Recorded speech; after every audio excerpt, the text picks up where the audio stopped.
आगे बढ़ते हैं। यूपी में 10 सीटों के उपचुनाव के पहले बीजेपी एक बार फिर हार्डकोर हिंदुत्व की तरफ लौटती दिखाई दे रही है।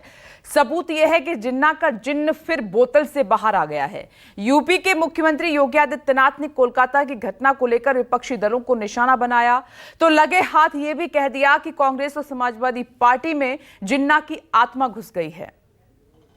कांग्रेस हो या समाजवादी पार्टी, इनके अंदर लगता है जिन्ना की आत्मा घुस गई है।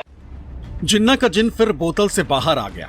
यूपी में फिर से बीजेपी हिंदुत्व के उसी हथियार को धार देने लगी जो लोकसभा चुनाव में भुतरा साबित हो गया। दो लड़कों की जोड़ी ने यूपी में बीजेपी का सारा गुणागणित गड़बड़ कर दिया, लेकिन शायद सत्ताधारी पार्टी को भी मालूम है कि जिस तरह इंडिया गठबंधन जाति जनगणना, आरक्षण और संविधान के मुद्दे पर पिछड़ों और दलितों और आदिवासियों का समर्थन हासिल करता जा रहा है, उसे रोकने के लिए बीजेपी के पास कोई और हथियार नहीं। लिहाजा उसी नैरेटिव को नए जामे में परोसना होगा। किसी तरह कांग्रेस और समाजवादी पार्टी के नैरेटिव को आगे बढ़ने से रोकना होगा। जिन्ना ने देश का विभाजन करने का पाप किया था, ये लोग वही पाप आज ये लोग कर रहे हैं। समाज को बांट रहे हैं, जाति दुश्मन कर रहे हैं, सामाजिक ताने बाने को छिन्न भिन्न कर रहे हैं, कट्टरवादी ताकतों को, उनके दुस्साहस को बढ़ाने का काम कर रहे हैं। कांग्रेस हो या समाजवादी पार्टी या बहुजन समाजवादी पार्टी, इन लोगों ने सामाजिक ताने बाने को छिन्न भिन्न किया। अभी 2 दिन पहले ही सीएम योगी ने हिंदुओं को संदेश देते हुए कहा था कि बटोगे तो कटोगे, जिस पर जबरदस्त बवाल हुआ था।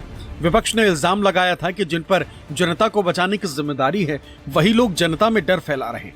दरअसल बीजेपी नेताओं की ऐसी बयानबाजियां तब हो रही हैं जब संविधान, आरक्षण और जाति गणना के मुद्दे पर विपक्ष लगातार बीजेपी को घेर रहा है और बीजेपी के हिंदुत्व की राजनीति कमजोर होती दिख रही है। हाल ही में प्रयागराज में दलित सम्मेलन को संबोधित करते हुए कांग्रेस नेता राहुल गांधी ने जाति गणना की मांग दोहराई थी तो लगे हाथ पीएम मोदी को ये भी कह दिया था कि अगर वो जाति गणना नहीं कराएंगे तो दूसरा प्रधानमंत्री आएगा जो जाति गणना कराएगा। समाजवादी पार्टी के मुखिया अखिलेश यादव ने भी राहुल की इस मांग पर अपनी चट्टानी एकता का इजहार कर दिया था। अगर कोई सोचे कि जाति जनगणना को रोका जा सकता है या 50% बैरियर को रोका जा सकता है, मैं आपको बता रहा हूं वो सपने देख रहा है।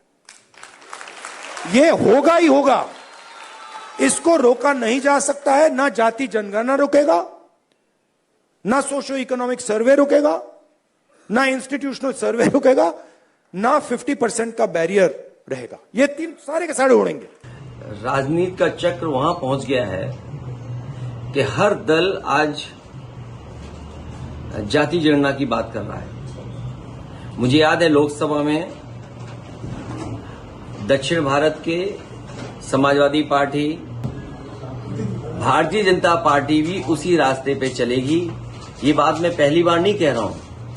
आज से लगभग 1 साल पहले मैंने कहा था कि वो दिन आएगा जब भारतीय जनता पार्टी भी स्वीकार करेगी और जाति जनगणना के लिए आगे आएगी।